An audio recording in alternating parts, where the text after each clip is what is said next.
Good evening, everyone, and welcome to Cork City. Particularly thank you to everybody who travelled to be here for our first party conference outside of Dublin.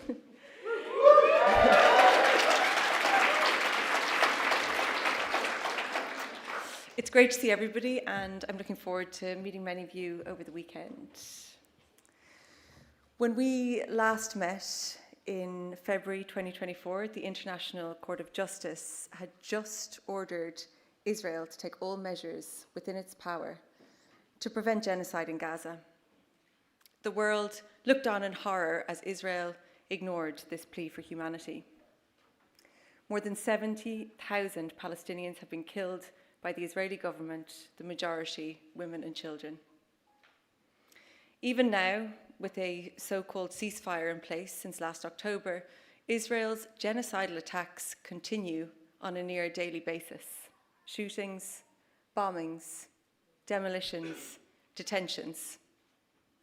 At the same time, apartheid deepens in the West Bank. Settler violence has surged in the wake of the destruction of Gaza, and the Israeli government has scaled up its campaign of ethnic cleansing with illegal settlements, driving more and more Palestinians from their land. All done in a disgusting and cynical attempt to prevent any possibility of a Palestinian state. At long last, Ireland recognised the state of Palestine in May 2024, but the government could have done so much more to signal this country's utter outrage at the actions of the Israeli state. Shamefully, the government seems intent to break its promise on the Occupied Territories Bill. This legislation was introduced to the Oireachtas nearly 8 years ago, and now the government is trying to tell us that it still needs more work and time. Nobody is buying these excuses. The government threatened to gut it by taking out services and then stuck it on a shelf to gather dust. We will not accept that. The Irish people will not accept that.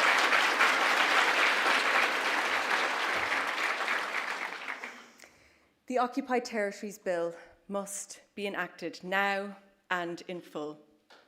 This is not all we can do.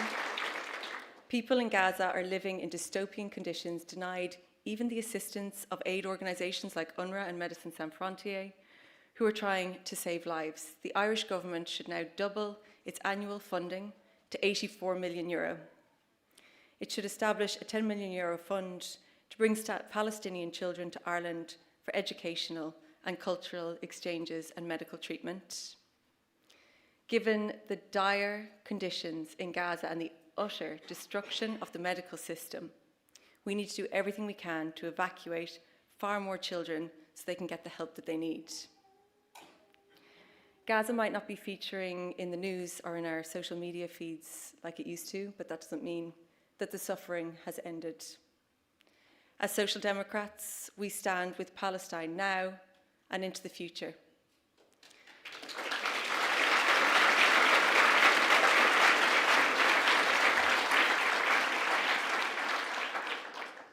Tonight, in solidarity, we welcome back to our party conference Palestine's Ambassador to Ireland.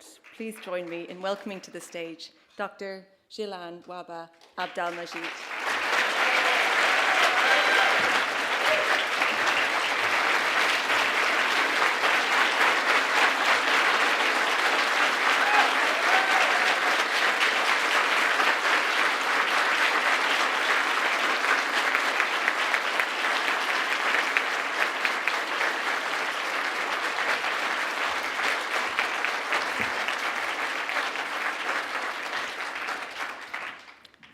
Thank you very much. Deputy Holly Cairns, thank you for inviting me to the Social Democrats Party Conference.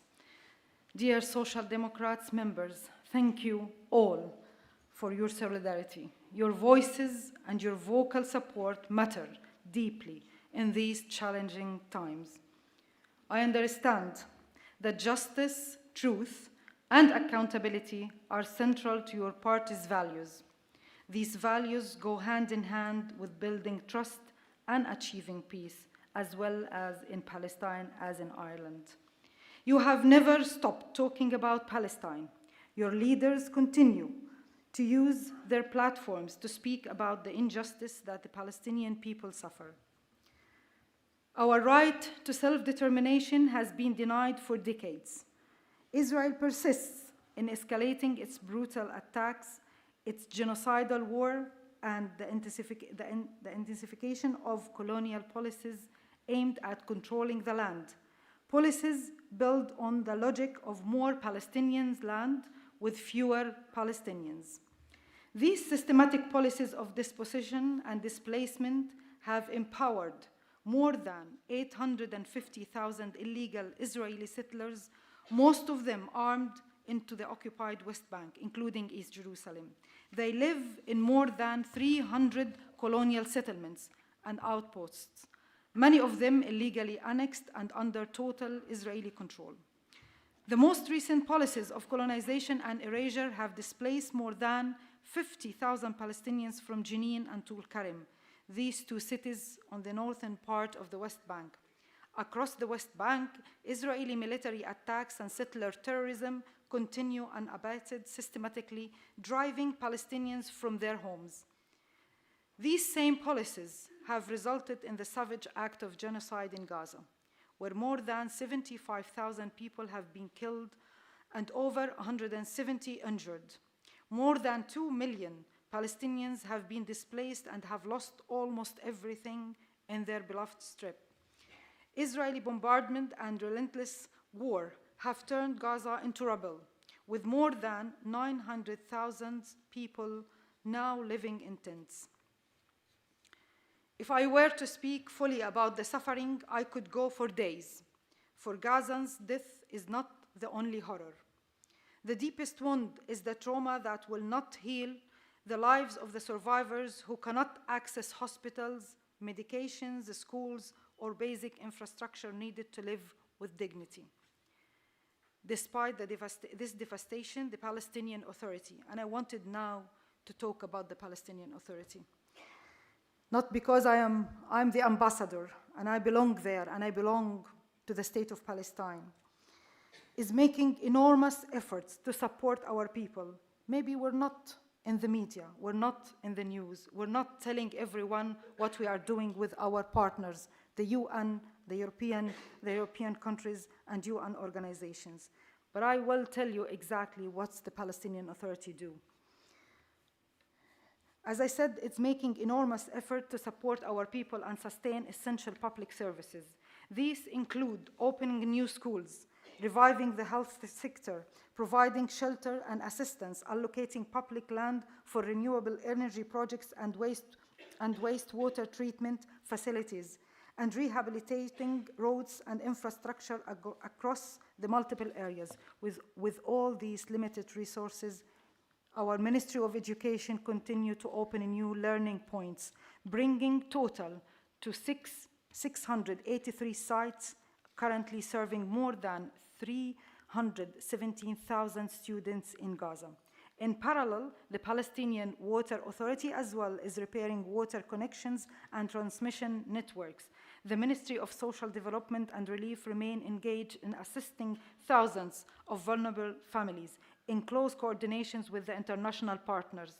Meanwhile, the Ministry of Public Work and Housing, in cooperation with UNDP, continues cleaning rubble from key sites and main roads surrounding health and educational facilities. As I said, despite this effort by the Palestinian Authority and dozens of UN and international organizations, the situation in Gaza remains dire. Israel, the occupying power, continues to breach the ceasefire and violate every tenet of international law, massacring civilians and destroying that little remains of Gaza.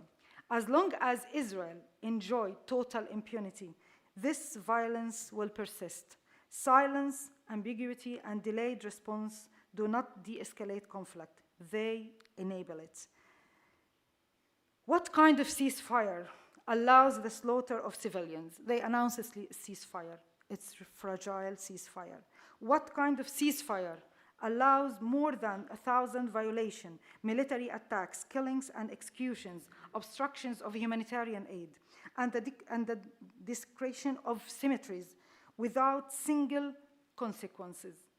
What kind of ceasefire allow the aggressor to run rampant while condemning the oppressed to perpetual suffering? What? This week, your leaders have made this point very clearly to all who will listen. You call out the constant lies coming from Israeli leaders. You help to enable people to see what's happening plainly, to see right from wrong. And I know very well that you see and you know what's right and what's wrong. You know what exactly must be done. You know that your voices matter and your solidarity matters. And to reflect this solidarity into such an action, you know exactly where this action must go and what action must be done. And I wanted to say it clearly. It's the Occupied Territories Bill.